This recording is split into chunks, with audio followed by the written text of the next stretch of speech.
This is Roger with Crosscut in Tucson, Arizona. We're selling this gorgeous Ram truck. It is a 2019 Ram 2500. That's a crew cab short bed. It's a 6.7 liter turbo diesel Laramie with the 4x4 off-road, which is rare, package. Has 69,846 miles. It was a theft recovery purchased directly from Safeco Insurance in Los Angeles. It is on a clear title. It's a gorgeous truck. It does have a few cosmetic things that we've battled between Dennis and I on whether we're going to fix them. My opinion is that whoever's going to be using this truck is probably going to care more about the perfect interior than the imperfect exterior. It's still a pretty truck, but it's not perfect. So what I'm going to do is I'll walk around. I will show you what's happening. Got nice sets of tires. Off-road, what's a Nitto grapplers? Yeah, those are nice. Anyway, little door ding here, little door ding here. If you spend about $2,500 on the cosmetics, it'd be perfect. But I wouldn't. Why would you? I mean, it doesn't make any sense to me to do that. It's like somebody got a little close to something, a little rub. Like, you could take these off and just buy bushwhackers and put them on, and no one would know the difference, and you wouldn't have because it's got rubs on both sides on these fender flares. Just put some bushwhackers on, take those off. The real issue is back here. We had to replace this tail light, which, by the way, don't break a tail light. My cost was $750 for a tail light. It's got blind spot monitoring. It's got all kinds of stuff. Anyway, so back here is where it had a problem. So it's got a little ding in the tailgate. It's got this, which really, I don't know. To me, you could buy an aftermarket bumper because you're going to probably put a fifth wheel hitch in it or tow with it. You probably wouldn't want this bumper anyway. So why would we put another bumper on it? It just didn't make any sense. So we didn't do it. And we're trying to keep the price down. There's your plug over there. Gooseneck. Looks like they didn't really tow anything, because usually when you have a gooseneck, you have a bunch of dents in the bed, and there aren't any. Okay.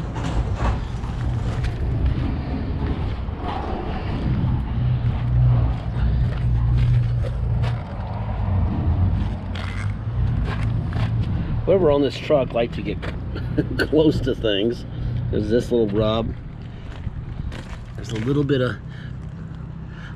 This is pretty much it. Really, honestly, if you just touch this up and put bushwhackers on it, it would be fine, because then you got this here, right here. I don't know what his deal was getting close to things, but whatever. All right, so let me get this thing started for you.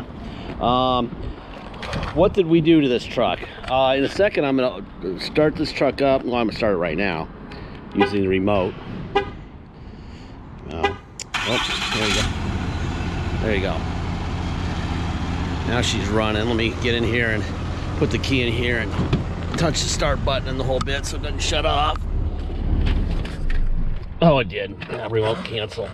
Start canceled. There. And there you go. 69,846 miles. It's only got 44 miles left, fuel left. I should have gone and gotten some fuel for it, huh? And I just had it serviced, and they didn't clear the... I just saw we just performed service on it. Damn it! I just spent $700 on it. Performed service. That'll be something for monsoon. Whatever. Anyway, all right. Let's continue with this. First of all, here's the title from Safeco to us. There's your VIN. It's a clear Texas title. Tyler, this guy Tyler, blacked out his last name, was the previous owner. He was the victim of the theft. Safeco is now the owner of it. Well, now we are. We bought it from them. Notice this, where it says not actual miles. This is how you get not actual miles. So the truck gets stolen, and then they get the title at Safeco, and then somebody, some genius at Safeco, because they don't have the truck, because the cops haven't caught it yet, puts a 0 and checks the box saying not actual mile. We don't have the truck yet. God, they cost themselves so much freaking money. It's so stupid. Anyway, Wheel Kinetics, DBA Crosscut. Bought it from Safeco. Okay. Here is the auto check for the truck. There's your VIN. It was a one owner, although I don't think he had it too long based on the Carfax. Let's see. So here's the biggest problem, the odometer brand. Like I just said, I just explained to you how that happens. No accidents, no damage found. Theft record is right here. This is all going to be linkable also. So sold 1/1 of 21 in Texas. And then here's what I think happened. See, that's all Texas because it's a Texas title, Texas truck the whole way. So it all stays as a Texas title. But somebody sold some poor guy this truck, this stolen truck, and then he took it to emissions in California, which is where he ran into hard times because that's how many miles were on it when we bought it. So basically emissions called the cops from emissions and they towed it away is what happened. Let's see, so it's like right here, vehicle reported as a total loss due to theft, right? And the vehicle reported as a theft recovery, 517. So basically they took it, blah, blah, blah. They waited about a month before they reported to auto check, and that's how that happens. A lot of bad decisions here. The guy who bought it, the guy who stole it, everyone's an idiot. Anyway, here's the invoice for the repairs. This is in our linkable also in the ad. There's your VIN, date. We did a oil change with liquid moly diesel oil, which is very good. It needed a crankcase, breather element, fuel filter, and one battery. $727. Definitely perform service. That irritates me when they forget to take off the service lights. Here's your tail light. $747.20. You guys pay like $1,015 plus tax for that tail light, so don't back in anything. Let's see, here's the Kelly Blue Book on the truck, Laramie. They don't have a box for off-road package. That would add something. 69,733 with the miles, 6.7 4x4. Typical listing price would be $63,000, and there's your range, 59 to 66. Manheim Market Report. This is the VIN. We put the VIN in, put the miles in. They come up with 55.7. That's what dealers would pay for this truck at a live auction, 55.7. Then we have 3 examples of this truck on Car Gurus. 73,000 miles, 61.8 is good deal. 70,645 miles is a great deal for 60,998. And 68.1, great deal, 60,975. Okay? All right, now I'm gonna go into the hood. Boom. Kind of got to pick up the pace here because I only have 17 minutes and 38 seconds for a YouTube video. How that is, I have no idea why that's the rule, but it is. Anyway, that's your motor, and we all know that's a good power plant. Boom. All right. There's your window up and down. I don't think they let you do a door locks on these when the doors are open on a Dodge. On the Ford, you can test door locks all the way around. In a Dodge, they want all the doors and you inside so you don't lock yourself out. Seat up and down, back, forward, and back. These are air-conditioned seats, and I've driven this thing several times, back and forth across town. That's where the new miles come from. I think we've driven about 100 miles. I took it home for the weekend. That was a nice break from my Toyota Matrix. That's my driver. I had a lot of fun in this truck. All right, let's see. There's your center console. You got USB plugs back here. You got AC vents, and they are blowing cold air. That's not rear air, by the way. When someone says that they have rear vents and it's not rear air, it's just vents. I hate when people deceive people with that. It's got rear air conditioning. No, it does not.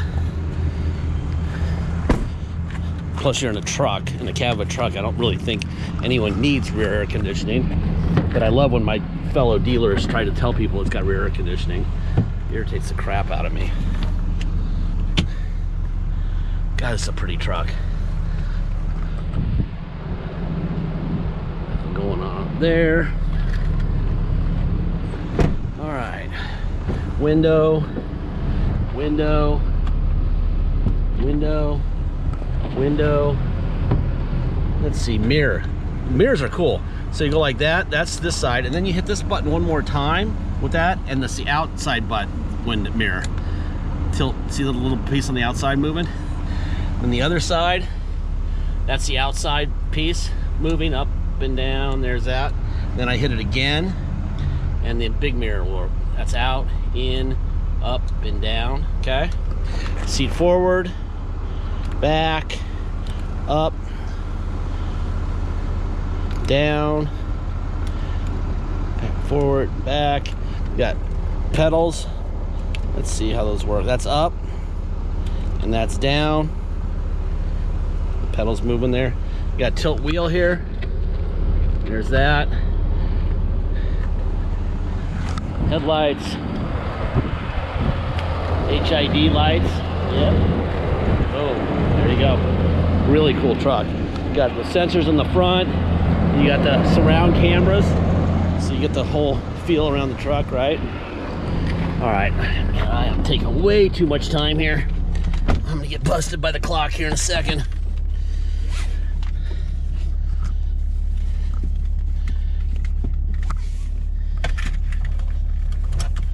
Now, if I hit that button, the tailgate would drop down. Now, it's not a power tailgate. That would just drop it down. So if I hit it again, it wouldn't go back up. It's just to go down. I don't want to do that, but I did test it. It does work fine. Here's your sliding wind mirror. Let's see. Lights. There we go. Oh, I'm just going rapid fire through this thing. There's so much going on here. Heated seats, which we don't need right now. AC in the seats. I'm gonna leave mine on. Got a heated steering wheel, right? You can do that all from up here too. There's your heated seats and all that stuff. I don't need that on. I need that on. You can see that side. Okay. Cargo lights, all that stuff's there. Let's see, what else? Media. So you can change the volume back here, Okay. Change the station behind the election guide. That'll just change it. Living see, right like that. Flash election guides. All right, let me turn that down. Let's see what else we got going on here. Navigation, map. We're on Gardner Lane. I think that's about it. Let's see, let me put it into neutral. Going to 4 low. Traction control will go off. Boom, boom, boom. Yep, stability control they call it on this thing, I guess, huh? And we'll put it in drive. And then we'll put it in reverse. There's your backup camera, okay? See the top view where you can see the front and everything? That's pretty cool. Okay, neutral. And then we're gonna go to 4 high. Traction control will come back on. There you go. And we'll just drive it out the gate here. I'm trying to avoid puddles, man. We got some pounding rain a little while ago. And reverse in 4 high. There's that, right? Neutral. Now we'll put it back in 2-wheel drive. It does have hill descent control on it. Obviously, we're not on a hill. This is the exhaust brake, so you can put full exhaust brake on.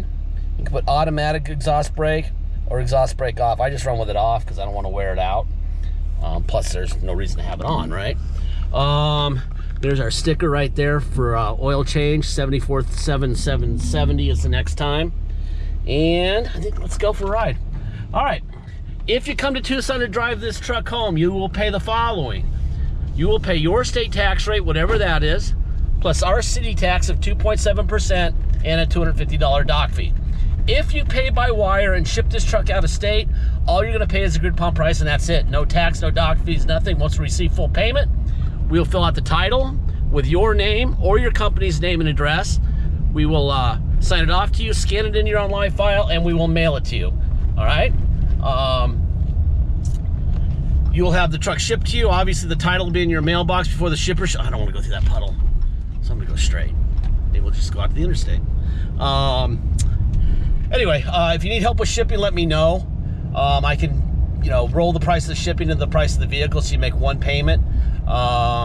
Obviously, this is an expensive vehicle. We want you to get it quickly, and we really like it. It's a great item for us to put out there. It's a cool truck.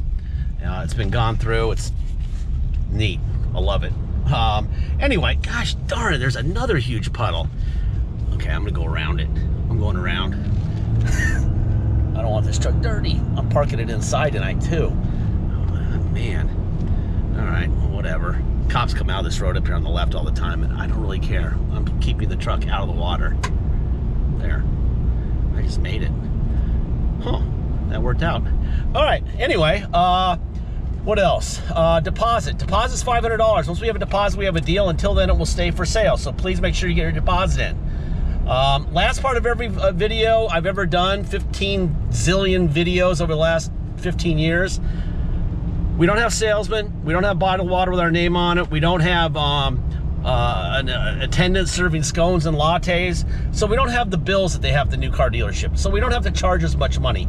That, added to the fact that it's the theft recovery, added to the fact that some idiot clerk at Safeco checked a box and put a 0 in the mileage, which they can't unwind in Texas, by the way. In Arizona, you can fix that. You can just go to motor vehicles and fix it. But in Texas, you can't. So that was really stupid. Anyhow, because of all that stuff, you save a lot of money, all right? But there's one other thing that they do at the auto mall that we don't do. They charge you several, well, in this case, in this car, they probably charge you an extra $1,500 for future repairs. We don't charge that. We give you all the savings up front, all the information we have about the truck, so you can be the owner on day one. We are not writing checks for anything at any time for this vehicle, ever, okay? So know that, all right? Running out of time in this video. We're at 17 minutes, but hopefully I can get out here on the interstate pretty quickly. This thing runs like a freaking really, really strong truck. Anyway, I'm gonna shut up. We got about 10 or 15 seconds left. I'm just gonna jump on it here real quick and try not to kill myself by not paying attention. 10 seconds to go in the video. Boy, it's smooth as hell too. Anyway, there you go. I don't feel